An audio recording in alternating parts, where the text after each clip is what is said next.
suspension of services.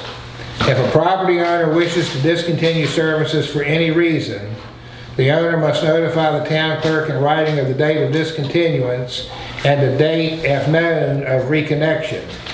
The owner will be responsible for all past due charges accrued at the time of disconnection and must pay the reconnection fee before services will be restored. The reconnection fee may be waived by the town clerk if the property owner can demonstrate extenuating circumstances requiring the disconnection. We've had talks on this over the last 2 council meetings. At this time, I would open it up for questions, discussion by council or anybody else who would like to ask a question of Jared or myself. Anybody have any questions? Hearing no other comments, questions, or concerns, we'll close the first public hearing for tonight. This ordinance change will be put on the agenda for next month under new business to call for a vote. We'll move right into the second public hearing for tonight, and that is presentation of the budget for next fiscal year. And when we had the first meeting this year, it looked like it was going to be a catastrophic year as far as the budget. I think when all of us left that night, we really did not have a clue that we were going to be able to present a budget that would be palatable to anybody. But we came back to the table. We did a lot of digging and a lot of searching and a lot of research and work. And we're going to present a budget tonight that I think everybody is going to be pretty happy with. I want to give you a little bit of a history of how we got to the budget that we did this year and some of the hurdles that we had to overcome. The first thing we realized going into the budget year is that there's so many unknowns with the COVID-19 pandemic and states of emergency that we're under. You have no real tangible knowledge of what you're going to have in the way of income. You know that you send out 182 utility bills every month, but you don't know if the people that get those 182 utility bills are going to be able to pay those bills. And you also don't know that if you're going to be able to enforce payment of those bills because of the situation that people are in, being out of work, unemployed, and also the suspension of being able to disconnect services during the state of emergency. So that was an unknown.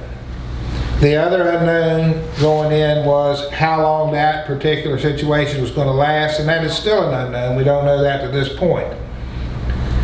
So we decided to deal with the knowns, the things that we knew for a fact. We knew for a fact that our citizens really couldn't afford to pay any more than they were already paying. So we had to try to come up with something that was going to make it easier for them to be able to afford to live here and pay their bills here. Even though we realized that, we were faced with a $13,000 reduction in real estate tax through a reassessment that was done. Our tax base was reduced by $13,000 revenue to the town. As we looked into this, we also realized that water rates that we pay Allegheny County were going to increase.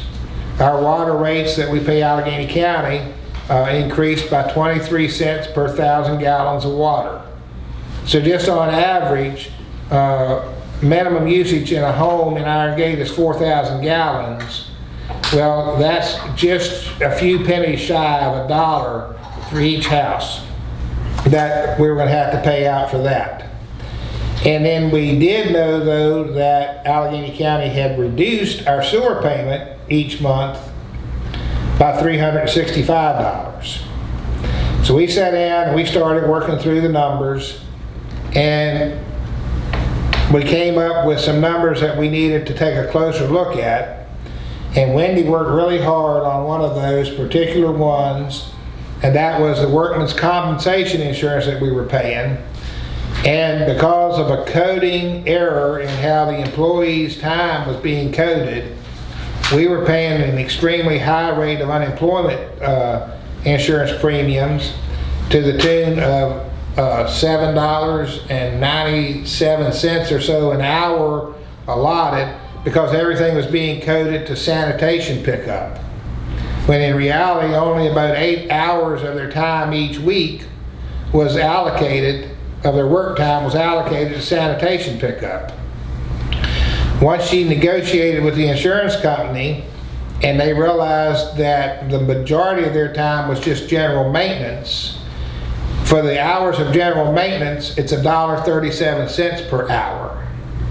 So that reduced our workman's compensation by almost $3,900 for the year, which was a tremendous savings and a step in the right direction. Then we took a look at other things. We cut back on expenditures in the way that we allocated funds for services, hoping that we could streamline our expenses even further. One of the things that we took into consideration, and I don't know how many people know this, but every council member on Iron Gate Town Council is a voluntary position. They are not paid. There's always been a monthly stipend available, expense account if you will, for the mayor, in the amount of $375. In the past that has been used for things to offset health insurance. We've most recently used that to help fund the Christmas party, dinner, and things that we do for the employees. But in an effort to streamline things, we've taken that off of the table this year. So there is no expense account or stipend budgeted in for the mayor. So in essence, everybody that sits at this table representing the town of Iron Gate now truly are volunteers. We realized everybody was hurting. We realized we were all in the same boat. We felt like we needed to take some of the responsibility and burden to share that. So tonight we're very proud to present a budget for the upcoming fiscal year of 2020-2021 for the general fund, operating fund of $136,812, and for the utility account, which handles all of the sewer treatment, water expenses, water revenue, of $255,533. Now in these budgets that we're presenting, we've had to budget a payment for a truck that we purchased for our town crew that they had to have, so that was a new line item. But we were also able to present this budget with no tax increase on residential property or personal property. No increase on water payments to the consumers. No increase in sewer charges to the consumers. In fact, what we're proposing tonight, if council will approve this budget at our next meeting, we're proposing a decrease in expenses to the consumer of $1 per month under garbage pickup. This budget carries a reduction in garbage pickup fees from $7 to $6 per household on average, which would bring the monthly total bill from each household for water, sewer, and garbage pickup from $101, which it currently is, to $100 for the upcoming fiscal year. And I also want to add that in this budget, every one of our employees is getting a raise. All 4 of our town employees are getting a raise. So that's the budget as I have to present it. Kawana, you were on the budget committee. Ashley, you were on the budget committee. Wendy, you were heavily involved in this. Do y'all have anything you want to add or any comments you want to make? Kawana, you want to go first? I think the citizens should be very proud with what we've been able to accomplish. When we had that first meeting, it virtually looked impossible to get anything balanced. Ashley? I just want to say we couldn't have done it without Wendy and all her digging into things and finding out all the stuff she did. So, Wendy, do you have anything you'd like to add? I just want to thank everybody who is on the committee for all their hard work and that we have a good committee that works together very well.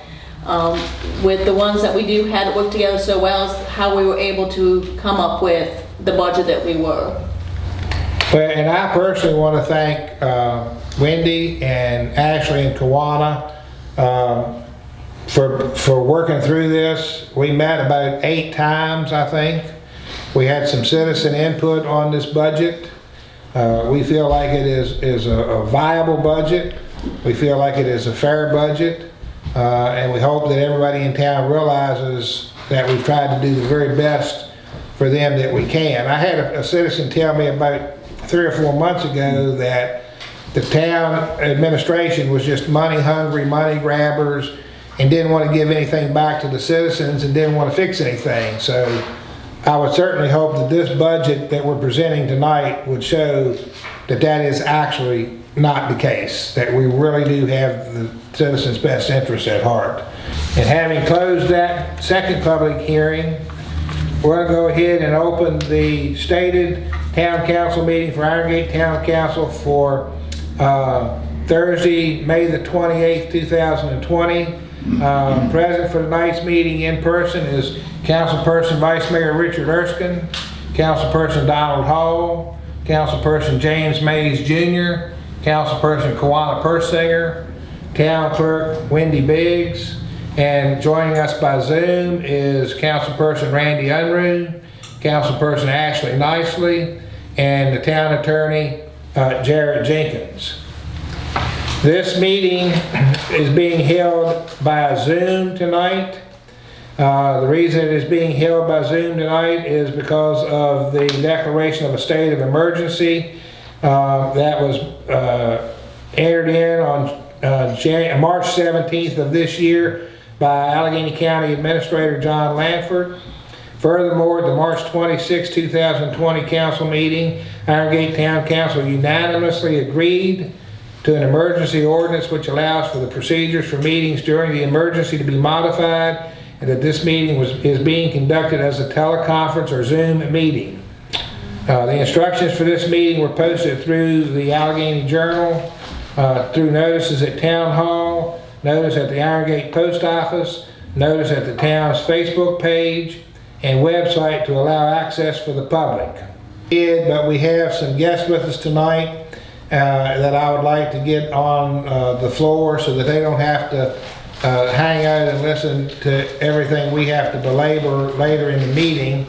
And they're going to bring some information to us about the schoolhouse project that we've been talking about. And I don't know how many people realize just how much has already been done down there as far as the schoolhouse building is concerned, and how much effort's been put into this project by both the Allegheny Highlands Economic Development Committee and their representatives with Draper Aiden and other folks that have done inspections and assessments. The overwhelming opinion from what I'm hearing, and you ladies can correct this in just a minute if I'm incorrect, but everybody is pretty amazed at how good a condition the old building is still in, for it to have been abandoned as long as it has been. And there are some steps that they've outlined for us that will need to be taken if we pursue this. Up to this point, all the funds that have been expended on this project have been grant money. But we are very rapidly reaching the point where this council is going to have to decide if we're going to continue with this and pursue procurement of the property, or if we're going to have to step away from it. Before we discuss that, bring that up for discussion in the meeting, I would like to open the floor up. Who's going to speak, or who has information for us? Is it Lori, is that you, or Kathy, or? I'll start this off here, Unruh. Thank you for having us. I think I'll just give a general background of what we've done on that building, and then the main point of discussion, I think, will be passed on to future. As you know, I sent some information to you by email, and hopefully that's been shared with your council. We did several things with the Allegheny Highlands Economic Development Corporation's EPA grant. We did a phase 1 environmental site assessment of the building and property. There were no significant environmental issues there that need to be dealt with, as you might expect. It's a schoolhouse, so no further environmental inspections or investigations would be needed. We also did a structural evaluation of the building, just sort of a cursory inspection without disturbing anything. We looked into the structure of the building, and it is in remarkably good shape. The building has columns, and Kathy has reported that as well. Our structural engineer did note that there's some cracking in the foundation that is apparently or seemingly caused by the 2011 earthquake in Louisa.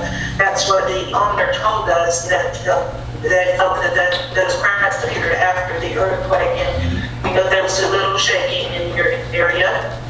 Other than that, the only other significant issues noted in the structural were, of course, the roof is needs to be replaced. That is the most immediate need to stabilize that building, as well as the downspouts. There's some water damage being caused by some of the drainage systems around the building, where water is in some of the water, and that needs to be repaired very quickly. I will share with you that one of my other clients had a very significant building in their community. That community was very treasured this building for its history, and nobody had the money to do anything with it, and therefore they waited and they waited to the point that the building cannot be saved any longer. It's been sitting vacant for such a long time that it had a collapsed roof as well, and that building will have to be demolished. I know that the schoolhouse building is very near and dear to many hearts in our community, as it is many people throughout the county and the region, actually. I have to say that I passed that building on my way through Iron Gate and to Iron Gate for the past 10 years. Every time I passed it, I think, what a lovely building, and wouldn't it be a shame if they didn't do something with it. But that's my personal take on this. It is a good building. It does have some potential. It does have, it's not at the point that it cannot be stayed here. There have been some smart things done in the past. Closing up the windows was a very smart thing to do. It kept some of the deterioration from happening, and therefore you're at a point now where someone needs to decide to do something with the building, or it's going to begin to deteriorate rather quickly now that the roof is gone. So the next task that we undertook was to engage Fraser Associates, Architects and Planners out of Stanton, and Kathy Fraser is joining us tonight. Kathy's task was to take a look at the building and just give you some general estimates as to what it might take to, first of all, stabilize it, bring it up to a point where further deterioration is not going to occur, and then just sort of an order of magnitude estimate or renovation of the building for another purpose.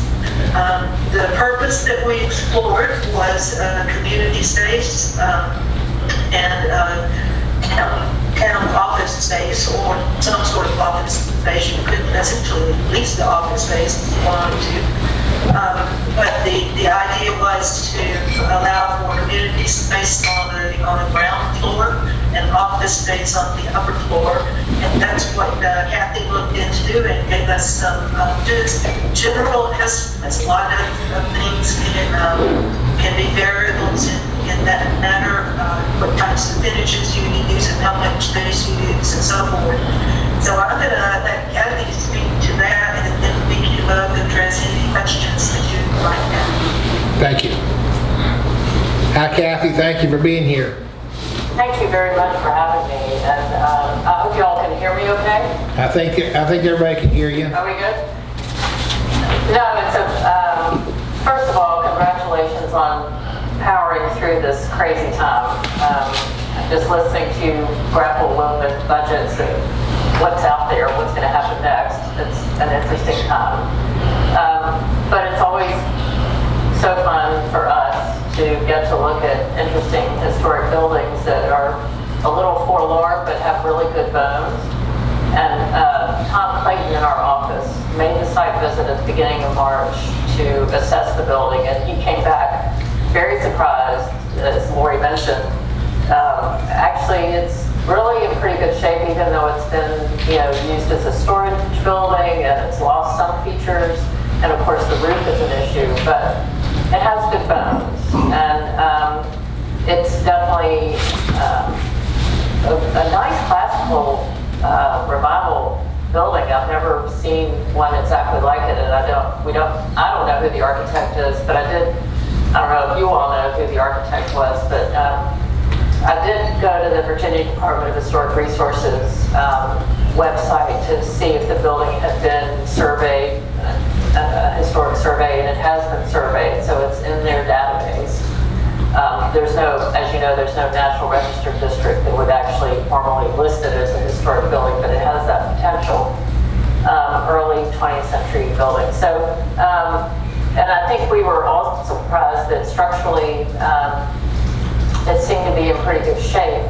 And I did, Tom did a code analysis of using the community space on the first floor, offices on the second floor, the number of bathrooms you would need. You wouldn't have to have an elevator, that sort of thing. So it actually could be a pretty straightforward rehabilitation.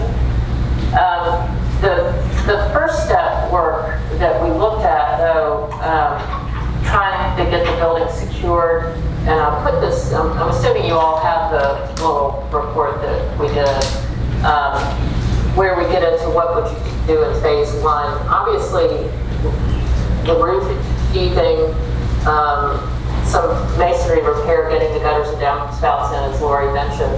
But one of the really important things, and we really weren't sure what kind of price to put on this, is you don't want to seal it up and then not dry it out. And that's going to be a pretty important step. As Lori mentioned, it's great on one hand that they closed up the windows, so you still have your original historic windows, which are really beautiful. And they've been protected because the windows were sealed up, and they do have small vents. But once you get in there, the basement's open, it's been getting a lot of water and mud and debris. Once you get it all cleaned out and roof repaired, you're going to have to set up a ventilation system to get it dried out because you don't want mold. And so that's a whole process. You don't want to take those steps of sealing it up without taking good care with drying it out, which will take some time. And then, once you, if you purchase it and decide to move forward, obviously the sooner you work on it, the better. And we just, looking at that use and looking at what it might cost per square foot to renovate a building like this, as it says in the report, we were like in the $2 million range. The sort of $275 to $325 per square foot. And this is all dependent on, finishes and just features and things that you want to do in the building. But we didn't want to be, we're hoping that that's a number that's at least realistic at this point in time. Construction costs before the whole pandemic thing were getting pretty high, and a lot of cost estimates, we were sort of surprised. So we tried to be realistic about what this might cost. So that's sort of a summary, looking at the building code, looking at what's important to get done sooner rather than later, and then what the ultimate cost for renovating the building might be. Can I ask you a question, Kathy? Yes, absolutely. Okay, and I realize that the $2 million earmark that you have, from what I understand, correct me if I'm incorrect, but that is start to finish renovation of all the phases. Now, what we did was we broke out in the first phase, taking care of the roof, taking care of some debris, doing some masonry repair, a general clean out. That was the first phase. And then to come in and then what we didn't know what kind of number really to put on it, getting it dried out. It may be a matter of putting fans in there for a period of time and just making sure it gets completely dried out before you start putting any new materials in. Getting all the debris out and the stuff just getting all the debris out is going to be a really important step.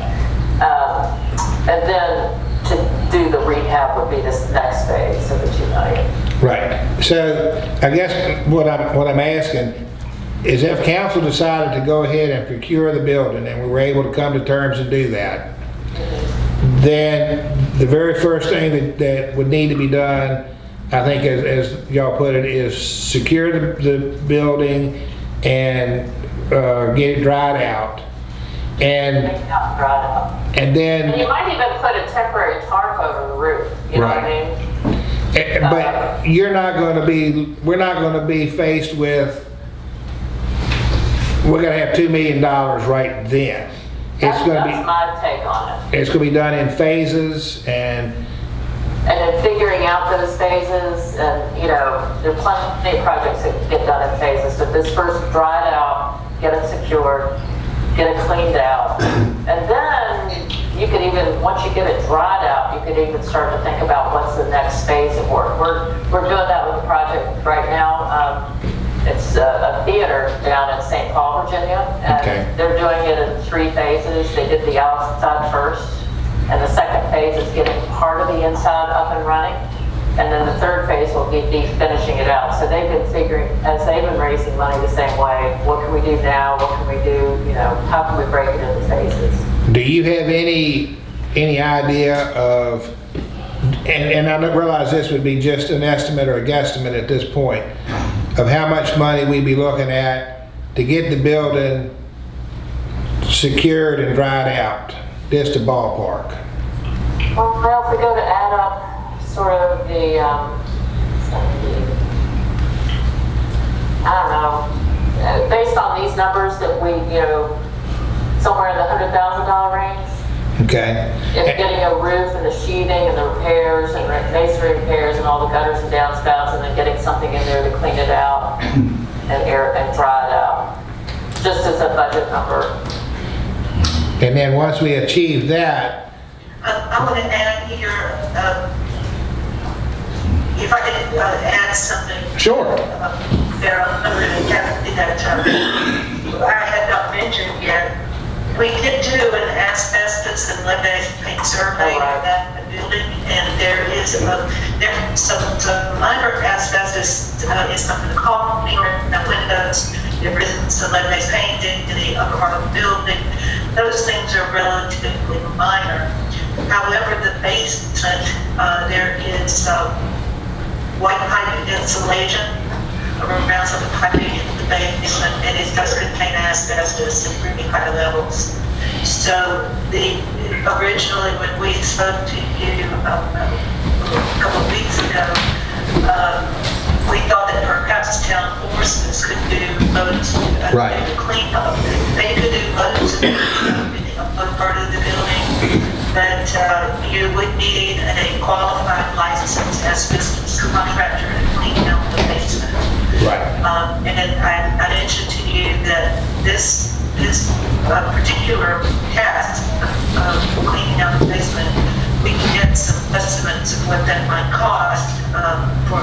You would probably need to bid that project out, but we could potentially get the town a grant of up to $50,000 from the Virginia Brownfield Assistance Fund That's a state brownfields fund that would help offset some of the cost of that particular part of getting that asbestos cleaned up in the basement. And that is assuming it would be a relatively minor cost, assuming that you were never going to use the basement again. Right. And we would assume that you would. There's not much reason to use it.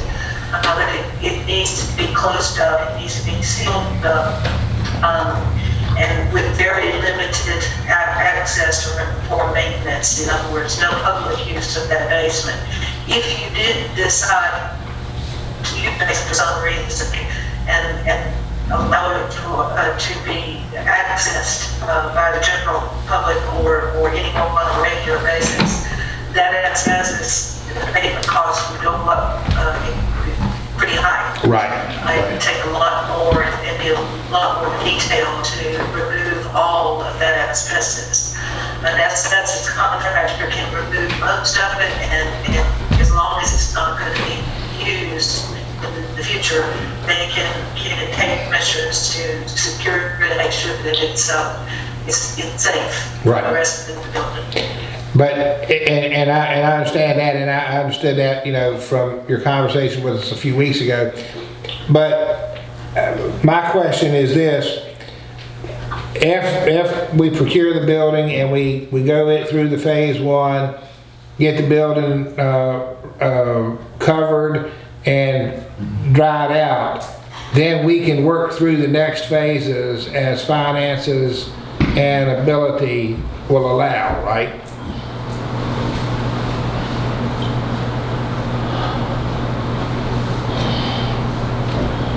Am I? Yes, sir. Yes, sir. I would Okay. say, I was waiting. Yeah. Okay. All right. And that was I'm just the, so excited. yeah. And I, you know, I appreciate the fact that y'all have done all this work. Go ahead.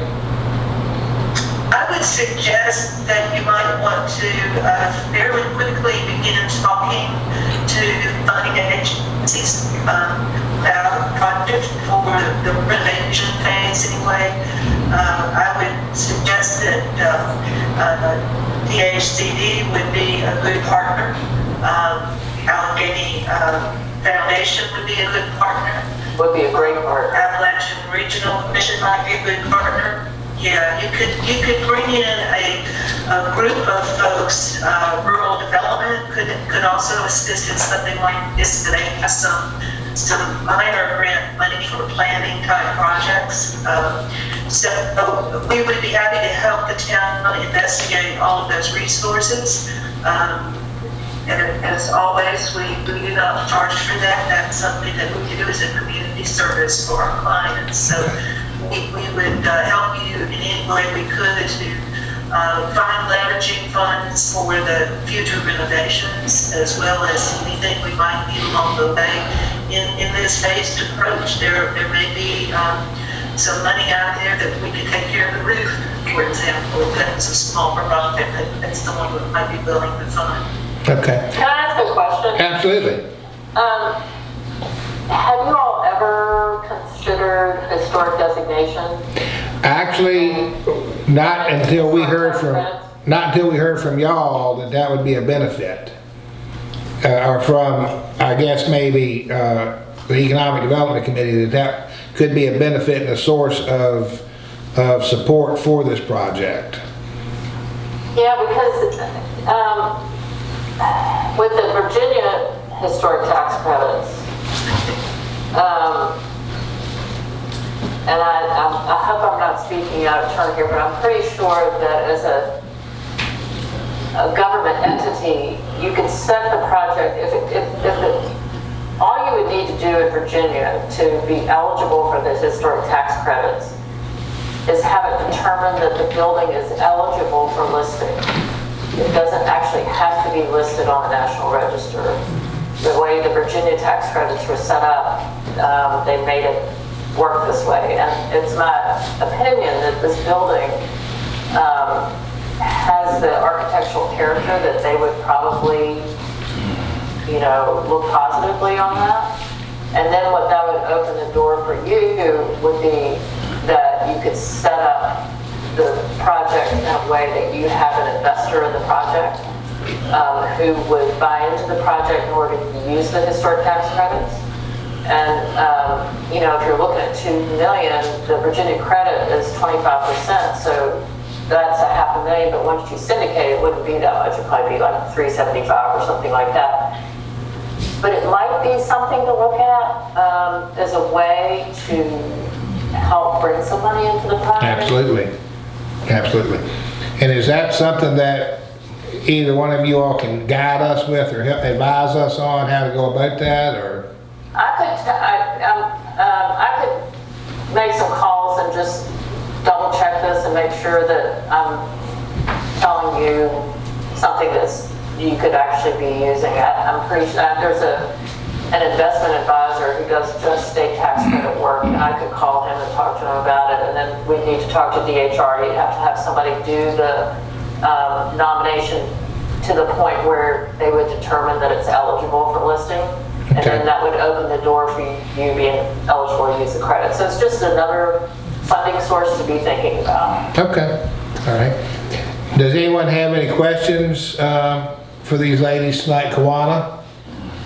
When she said, Speak loudly so she can hear you. I'll tell you, when she said about using the basement, does that mean that you couldn't go into the basement at all, or could that possibly be used for supplies if the upper levels were rented out? Yeah, I think what she meant with the basement, and correct me if I'm wrong on this, the base access to the basement would be very limited, basically for maintenance access type thing. The question is, would we be able to use any of that for storage or supplies, or would that just strictly be off limits for anything but maintenance? Laura, you know more about this than I do. I know a little bit more. Mayor, I would want to confirm with our asbestos consultant on that. He basically indicated it just needs to be left alone and never touched again. So I don't know if maybe there's a portion of the basement that could be sealed off somehow. I would want to ask him to be sure of that, and I'll make sure I find that out. It may be worth having a direct conversation with the asbestos surveyor. Okay. He is very knowledgeable. You there? Because it does take a specialty license for that. Another thing to bear in mind is that with the EDC's approval, we can use some of the EDA grant funds for some of these other small items that we're talking about. Perhaps the historic designation, the survey that might need to be done in the application to DHR, get someone, a specialist to do that. That's a relatively small piece.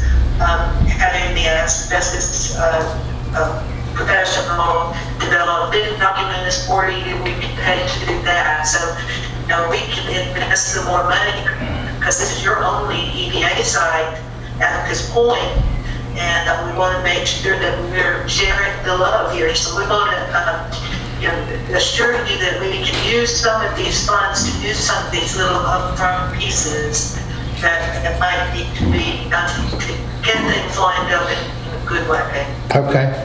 Any other questions, comments? Ashley? Randy?